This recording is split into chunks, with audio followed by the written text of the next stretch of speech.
Tony Burke, the Shadow Minister for Industrial Relations. Thanks for joining us today on Flow.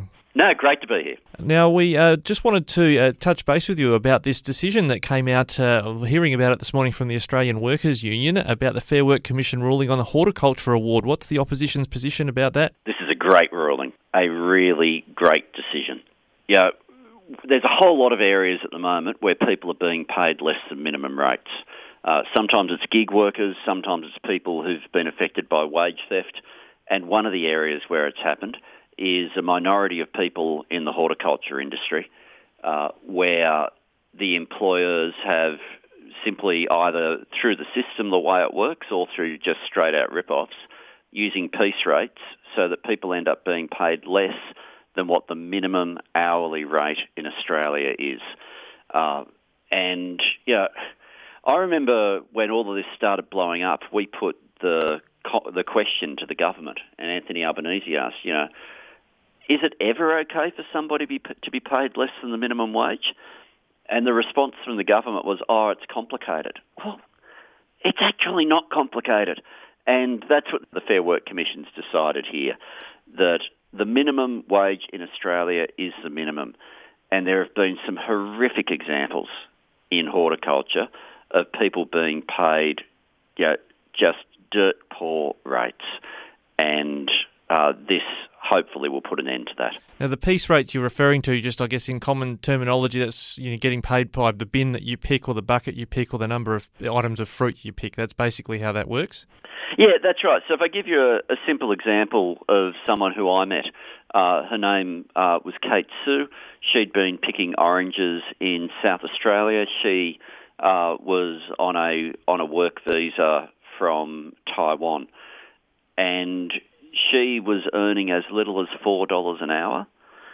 She had photographs of where she and her fellow workers had been going to the local Coles and Woolies skips around the back to collect, out of the Colex bins, to collect food that had been thrown out by the supermarkets, and that's how they were eating.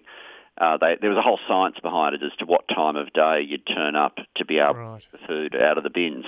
Now, they should not be working conditions in Australia.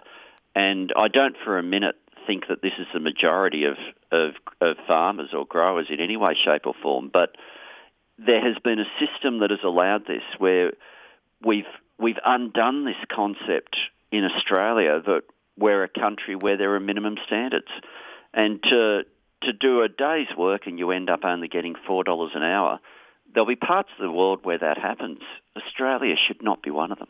Now, the comments from the Workers' Union in relation to that ruling, they've said here the so-called labour shortage in fruit picking has in large part been created by greedy employers destroying Australian working conditions. This is a huge step on the path to fixing this. That's Daniel Walton from the AWU. Does Labor associate itself with those comments?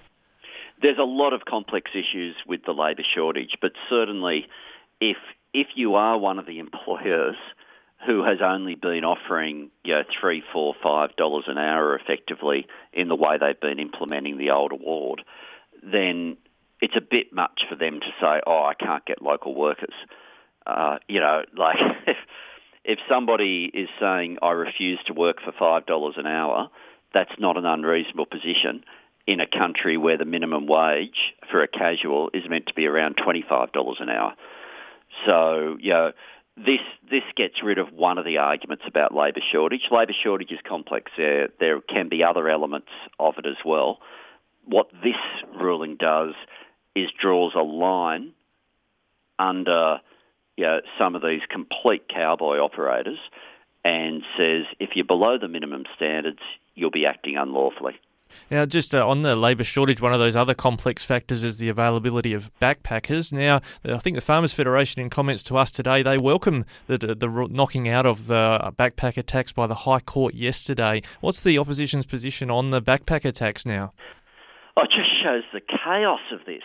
Now, we'd resisted this because this is one where a decision of government made it harder to get workers. And this one was squarely creating a problem for getting workers, because effectively it made it made the rates being offered, even if they were being paid decent rates, 15% less competitive. The government did this on the run. It was an attempt to balance the books before they blew out to $1 trillion of debt anyway.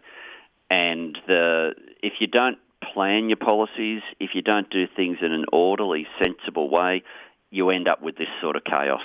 And that's exactly what's happened here. Well, we'll see how this all plays out for future harvests. So hopefully we have a good one this year. And Tony Burke, Shadow Minister for Industrial Relations, thanks for joining us on Flow. Great to talk to you. Hope to be back soon.